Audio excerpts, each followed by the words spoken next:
안녕하세요. 현실주의자입니다. 지금 SK바이오팜 상장이 초읽기입니다. 그들이 몰려오고 있습니다. 지금 투자자 예탁금이 50조를 돌파했습니다.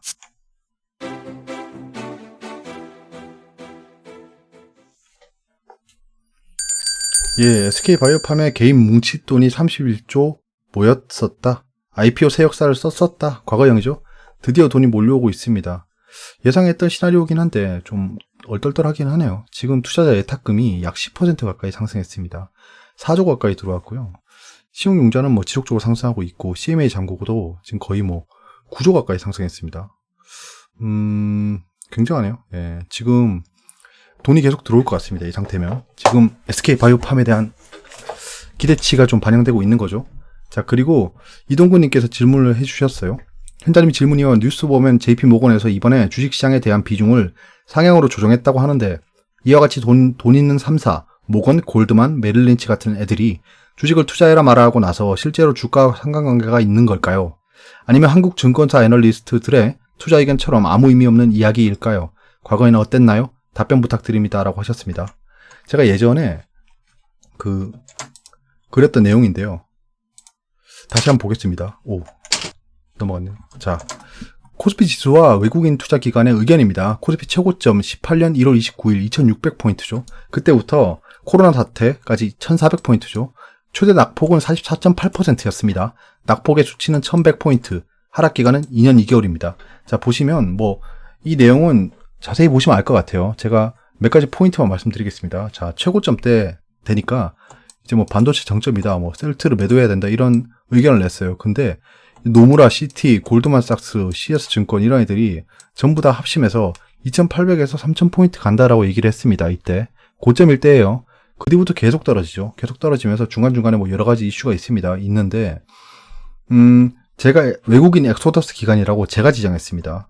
그 외국인 투자자의 매매 동향이 하락세를 접어들었을 때부터입니다. 그때 보시면 이제 외국인이 주식을 6.5조 순매수했다. 하락 직전이죠. 직전에 엄청나게 산 겁니다. 그리고 앞으로도 지속 상승 예상이다라는 리포트가 나왔어요. 나왔다가 그 뒤에 여러 가지 시황이 안 좋아서 여러 가지 악재를 뿌리다가 다시 증시가 상승하죠. 그때까지 계속 외국인을 팔고 있습니다. 팔고 있다가 이제 코로나 직전에 모건스탠리, 골드만삭스, JP, BNP 파리바 같은 애들이 미국보다 한국이 저평가됐다. 비중을 확대해야 된다.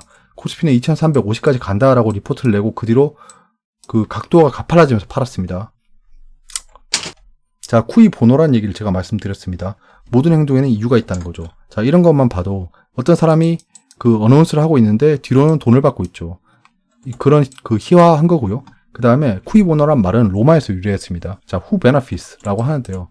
그러니까 모든 행동을 봤을 때, 이 내용을 보면 모든 행동을 봤을 때 좀 to whose benefit, 그러니까 어떤 놈이 이익을 보느냐를 생각하면 된다는 겁니다. 이게 political인지 아니면 economical인지 다 보면 된다는 거고요. 자, 미국의 언택트주가 폭락했다라고 하는데요. 정철박님께서 저한테 질문을 주셨습니다. 이분은 투자를 굉장히 잘하시는 시청자분이신데 내용이 미국 언택트주가 폭락해서 우리나라 언택트 관련주가 폭락한다는 유튜버가 있습니다. 페이스북 페이스북 때문에 발음이 이렇게 됐네요. 아마존까지 다 팔고 튀어야 하는 거 아닌가요? 라고 하셨는데요. 정철박님께서는 투자를 굉장히 잘하시는 분입니다. 근데 이런 분께서 흔들릴 정도면 무슨 말을 하신 건지 제가 모르겠지만 유튜버 분이 누구신지는 얘기를 안 하셨어요. 그래서 모르겠는데 이거는 제 관점을 말씀드릴게요. 그분도 그분 생각이 있을 거예요. 근데 미국 언택트주 폭락이라고 하는 거를 일률적으로 단면만 보면 안 됩니다. 안 됩니다. 더군다나 페이스북은 언택트주가 아닙니다. 언택트주라고 할지언정 페이스북 폭락이라고 하면요, 언택트로 인한 폭락이 아닙니다. 얘들 지금 광고 보이콧에 걸린 거예요. 지금 코카콜라부터 시작해서 페이스북에 광고를 하지 않겠다. 왜냐하면 페이스북이 지금 정치적인 사건에 연루가 됐습니다.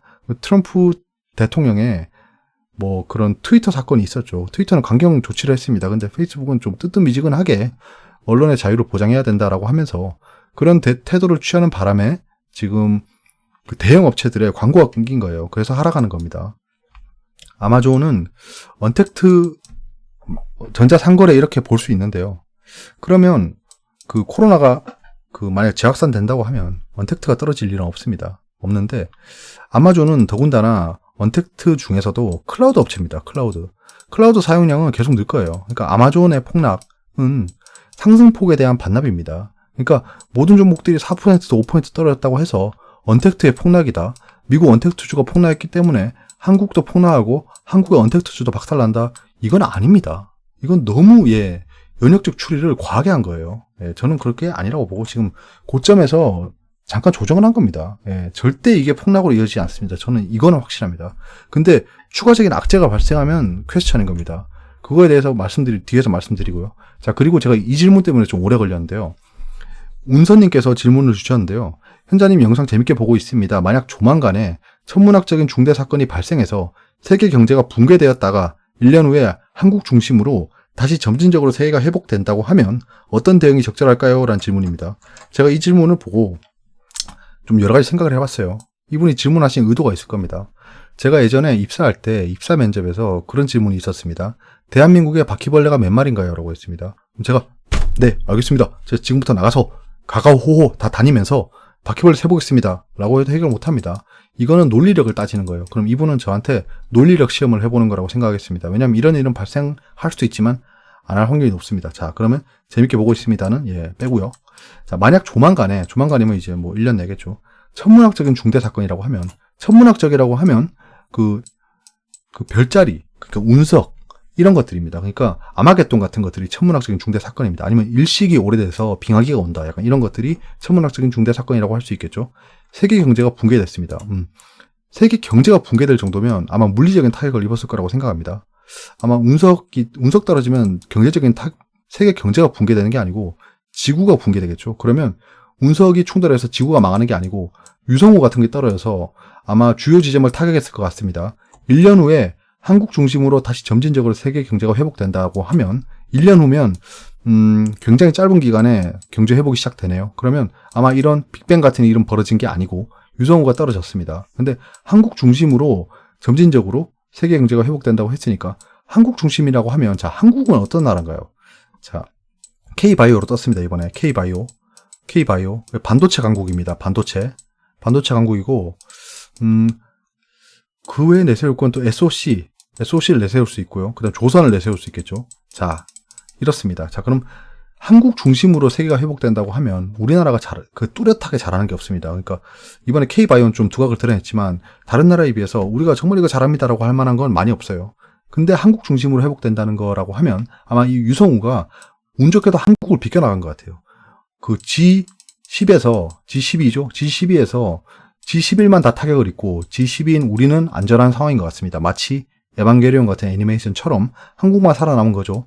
그 상황이라고 보면 결국에는 자, 여기 매핑할 수 있을 것 같습니다. 천문학적인 중대한 사건으로 붕괴한다라고 했으니까 천문학적인 사건에 악재가 발생했어요. 하락하겠죠. 하락 수준이 아니고 거의 뭐 코스피가 빵이 될 수도 있을 것 같습니다. 근데 자, 1년 후에 점진적으로 회복한다고 했으니까 아마 복구 사업에 박차를 가할 것 같고요. 일단 우선적으로 그럼 SOC의 호재겠죠. 아마 SOC 관련주가 호재를 받고 상승할 것 같습니다. 자, 그다음 후속타가 발생하겠죠.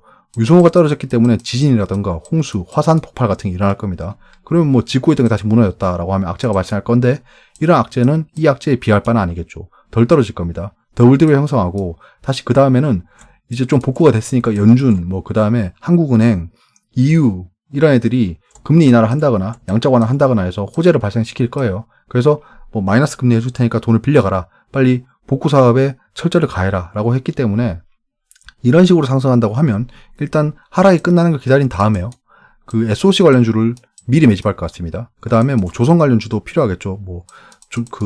LNG 유조선 같은 것들 다시 생산해야 될 거기 때문에 SOC랑 조선주 관련으로 매집을 할 겁니다. 그 다음에 이 악재가 발생했을 때쯤 익절을 하고요. 그 악재가 좀 더블딥을 찍을 때쯤 다시 낙폭 과대한 대형주 위주로 매집할 것 같습니다. 반도체 IT 관련주로 매집을 하면 되겠네요. 그렇게 저는 대비를 하면 될 것 같습니다.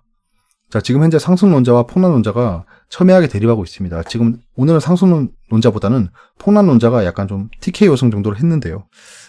이거는 제가 봤을 때 폭락론자가 지금 약간 득세를 했다는 건 매수 대기자가 많다는 거예요, 결국엔. 오늘 그 투자자 예탁금이 상승한 것만 봐도 지금 매수 대기를 하는 사람들이 굉장히 많습니다.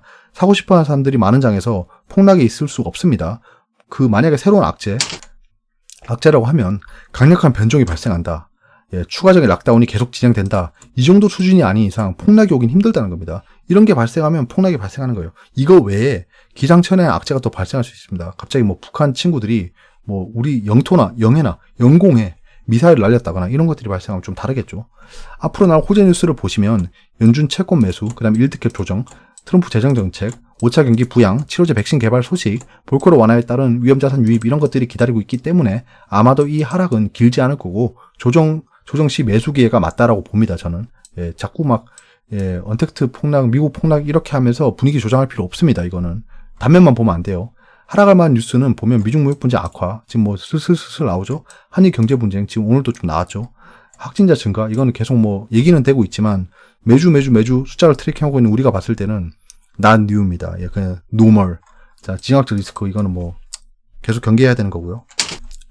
경계를 극대화해야 됩니다. 지금 현재는 그렇습니다. 근데 경계를 너무 극대화해서 인버스에 몰빵한다거나 이런 우를 범하면 안 될 것 같습니다. 현재는 그래요. 지금 인버스를 몰빵해서 만약에 폭락이 왔을 때 정말 크나큰 수익을 얻을 수 있습니다. 그 확률보다는 지금 조정을 어느 정도 보인 다음에 반등할 확률이 높다는 겁니다. 단기적으로 수급주, 대북주는 매수 완료했고요. 수급주 중심으로 보고 있습니다. 최근엔 BDI 관련 종목인 펜옵션에 접근하고 있고요. 오늘까지 1차 매수를 끝냈습니다. 자, 악재 우제를 보시면 뭐 별반 다를 거 없습니다. 지금 현재 미중 무역 분쟁 재점화 우려, 한일 경제 분쟁 이런 것들은 지금 우리나라에 큰 영향을 주고 있는 거고요. 확진자 증가세에 대해서 지금 막 난리를 치고 있는데요. 이건 뒤에서 같이 보시죠. 장중 루머 조심하세요.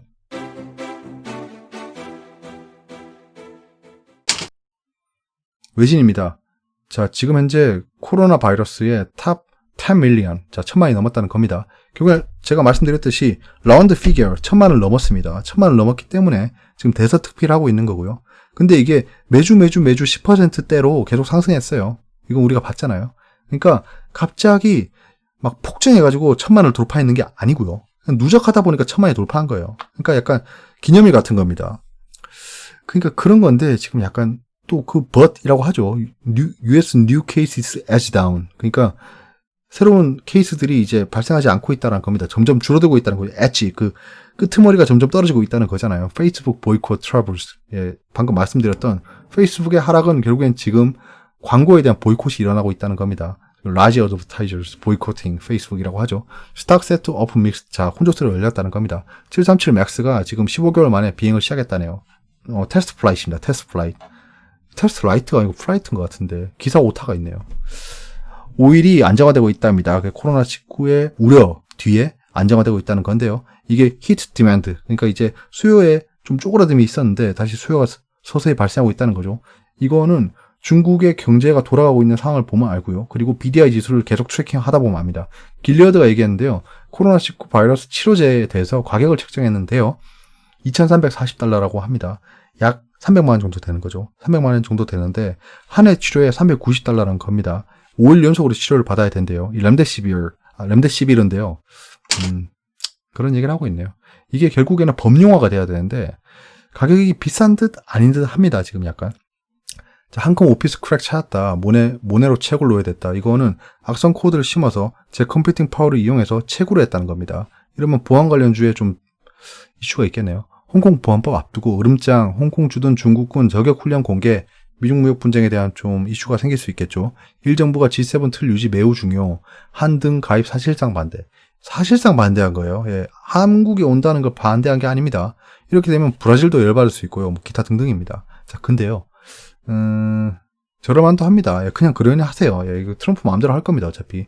일본이 저런다고 해서 트럼프의 그 머릿속의 계획이랑은 다르게 움직일 것 같지 않아요. 바이오 이딴 무상증자 주가 뛰는데 이유는 없다. 자, 업계 관계자는 주주가치 제고를 위한 방안과 거래량을 늘리기 위해서 전략적인 선택으로 바라볼 수 있다며 다만 신종 코로나 바이러스 감염증 여파에도 바이오주들이 대부분 오르다 보니 이 같은 상승 흐름에 편승하려는 의도도 있을 것이라고 지적했다라고 하는데요. 그냥 이건 첫 번째 단어에서 끝난 겁니다. 업계 관계자는 에서 끝난 거예요. 누구세요? 대체? 누구시죠? 저거는 누군지도 모르는 사람이 이런 얘기를 하고 있는 거예요. 저 사람이 어떤 사람인지도 몰라요. 근데 그렇다고 해서 무상증자가 좋다는 얘기는 아니고요. 제가 유상증자, 무상증자, 전환사채에 대한 설명을 영상으로 했기 때문에 한번 보시면 알 것 같습니다. 무상증자 했다고 해서 랠리할 이유도 없고요. 무상증자 했다고 해서 하락할 이유도 없습니다. 그냥 유동성을 좀 높인 거, 그리고 좀 잉여금에 있던 걸 자본금으로 옮긴 거 정도예요. 그냥 우리 재무 튼튼해요라고 얘기한 거기 때문에 호재가 되는 거예요. 진양군 HLB 회장이 옵티머스 펀드 투자 피해 사제 출연한답니다. 제가 시간에를 안 봅니다. 잘 안 보는데 끝나고 나서 밥 먹기 전에 그 시간에 단일가 결과를 봤는데 깜짝 놀랐어요. HLB가 좀 떨어졌더라고. 그래서 이거 왜 떨어졌지? 하고 뉴스를 보니까 이게 있더라고요. 있는데 놀랍게도 9만 원을 깼더라고요. 시간에서. 제가 88,000원, 87,000원에서 추가 매수를 계획하고 있다고 했잖아요. 정말 어이없는 가격대였는데 그게 살짝 왔다 갔더라고요. 이거는 제가 봤을 때 매수 기회였다고 봅니다. 내일 더 떨어질 수도 있어요. 근데 확률적으로 보면 내일 상승할 확률이 더 높아 보입니다. 왜냐? 이거는 지금 현재 HLB에 중대한 타격을 주는 악재가 아닙니다. 그리고 재무적으로는 이슈가 있을 수 있어요. 근데 그 재무적으로 이슈가 있을 수 있는 걸 진양호 회장이 사재를 털어서 메꾼다잖아요. 그러면 결국엔 HLB는 변함이 없는 겁니다.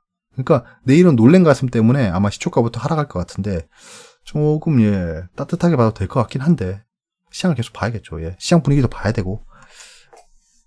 자, 글로벌 경제 캘린더입니다. 지금 잠정 주택 매매가 예측치보다 좋게 나왔습니다. 이건 웬일이죠? 진짜 너무 좋게 나왔는데 이것도 조작한 거 아니야? 아무튼 뭐 지켜봐야 될 것 같고요. 미증시가 약간 지금 혼조세인데 아마 훈풍이 불어갈 것 같습니다. 왜냐하면 이번 주는 제가 말씀드렸다시피 경제 지표들이 좋게 나옵니다. 좋게 나오기 때문에 하락폭이 크더라도 반등폭도 클 거다. 그러니까 변동폭이 커지는 한이 있더라도 폭락할 것 같지 않은 한 주입니다. 일단은 경제 지표들이 나쁘지 않아요. 자, 국내 주요 이벤트입니다. 오늘 산통부 장관의 시스템 반도체 설계 지원센터 개소식이 있었는데 오늘 장이 그냥 전반적으로 안 좋았기 때문에 영향 없었을 것 같습니다. 내일은 이제 빅데이터 구축 본격화 이런 것도 영향 크게 줄 수 있겠죠. 국가 균형 발전 SOC, ICT 규제 샌드박스 이거 IT 관련주들. 이제 수소 모빌리티가 다가오고 있습니다. 지금 수소차 관련주들이 몇 개 막 꿈틀꿈틀하죠. 뭐 JNK히터라든가 EM코리아 같은 것들이 지금 계속 좀 움직임을 보이고 있어요. 그 7월 2일은 이제 바이오팜 상장일입니다. SK가 오늘 아마 외국인이 가장 큰 매도가 잡혔을 거예요. 이런 것들은 뭐 시시비비할 건 없고 일일비할 필요도 없습니다. EU에서도 이제 수소 육성 전략을 발표한다고 합니다. 7월 8일이죠.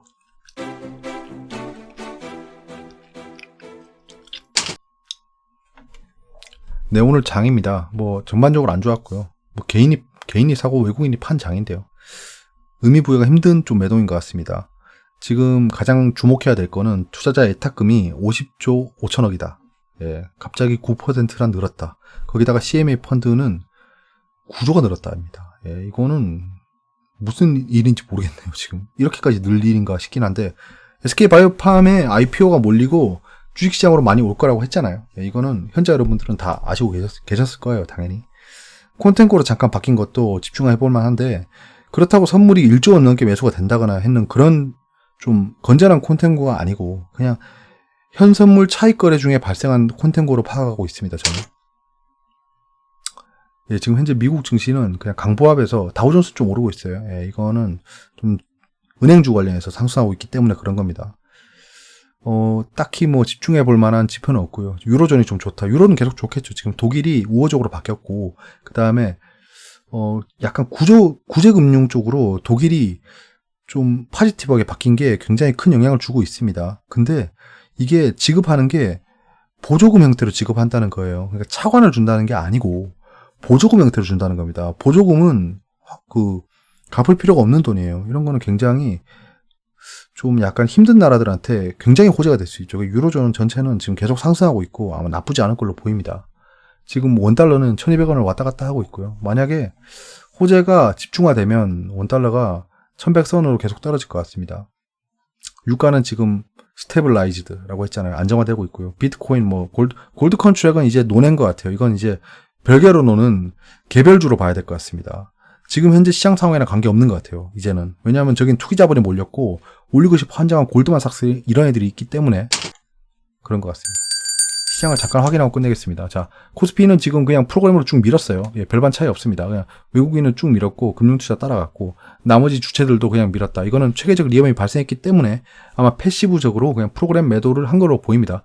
프로그램 매도가 발생했다는 건 그것도 비차익 프로그램 매도가 발생했다는 건 결국엔 다시 비차익 프로그램 매수가 발생합니다. 어차피 바스킨 매매이기 때문에 계획을 하는 매매이기 때문에 저는 아마 프로그램 매수가 강하게 들어올 거라고 생각합니다. 이번 주 내로.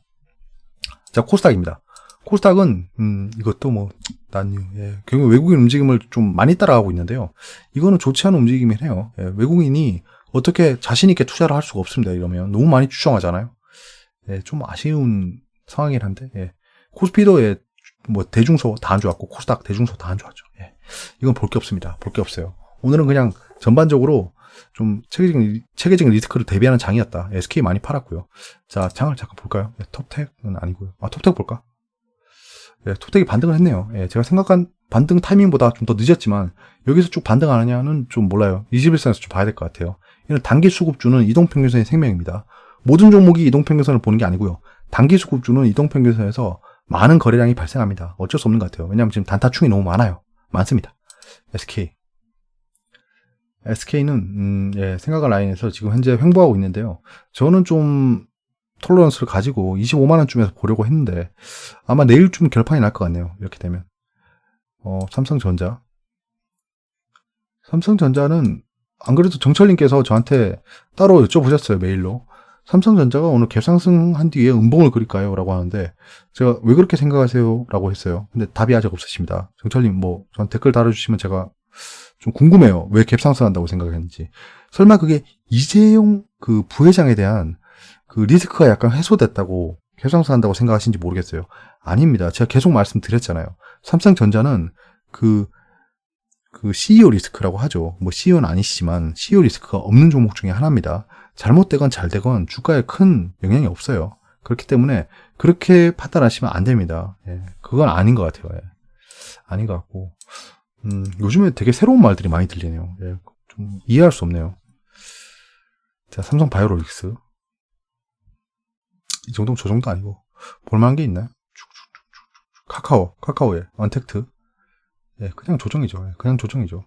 거래량이 그렇게 터지지도 않았고 예, 그냥 조정입니다. LG화학 그렇게 따지면 LG화학도 언택트는 아니잖아요. 예, 그러니까 그냥 이건 수급상 떨어진 거고요. 뭐 생각했던 흐름대로 움직이고 있습니다. 현재는. 삼성물산이 좀 궁금한데. 예, 삼성물산도 지금 현재는 예, 생각보다 더 떨어졌네.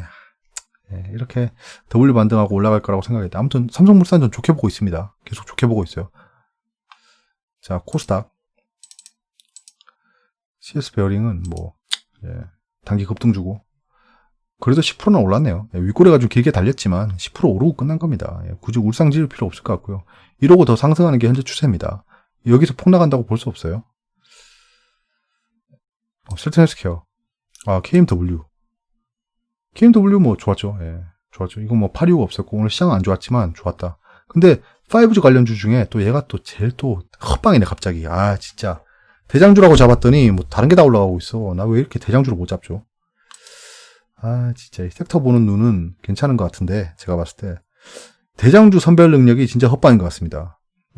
개선해야 돼요. 제가 계속 말해서 그렇게 되는 건가? 숨기고 투자할 수는 없잖아요. 자, 지금 셀트헬스케어가 제가 지금 제일 고민이 많습니다. 사실 고민이 많아요. 그게 매수에 대한 고민일지 매도에 대한 고민일지는 아직은 말씀드릴 수 없지만 고민이 많습니다. 아무튼 계속 고민하고 있고요. SPL셀 이거는 생각보다 더 많이 올라갔었네. 그러고 보니까 그러네요. 조정을 좀 보이고 이렇게 급등할 거라 생각했는데 조정을 안 보이고 급등했네. 시젠 예, 개인 투자자가 원하는 시젠은 지금 현재는 굉장히 상태가 좋습니다. 상태가 좋은데 왜 상태가 좋을까에 대해 물음표를 한번 가져봐야 되고요. 그리고 추가적인 좀 이슈가 SK 바이오팜 청약으로 지금 막 오늘만 해도 13조가 들어왔죠. 그냥 주식 그 주변 자금이.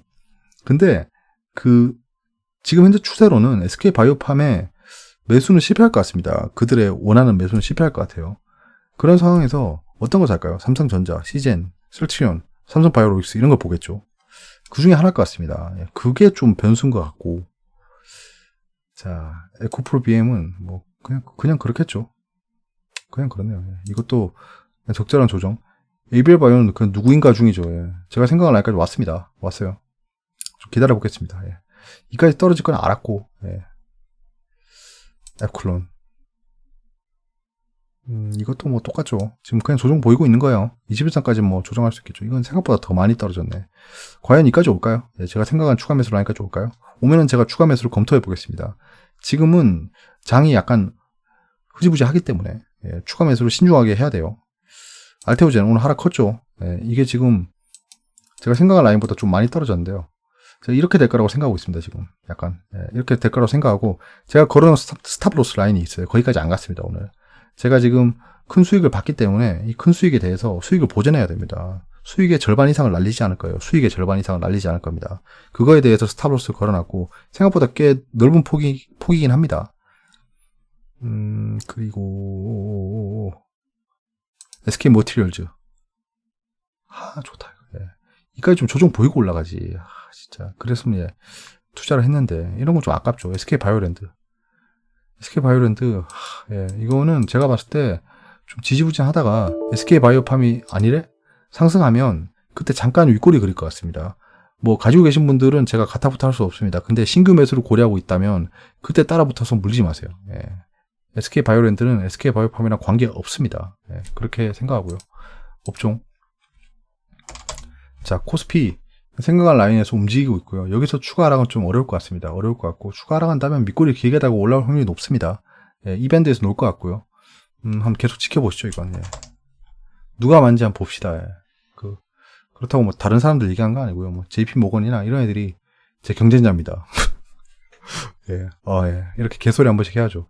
생각한 라인에서 행보하고 있어요. 이거는 한번 북한 이슈 때문에 좀 떨어지긴 했지만 전 여기서 플래저 종 보일 거라고 생각했거든요.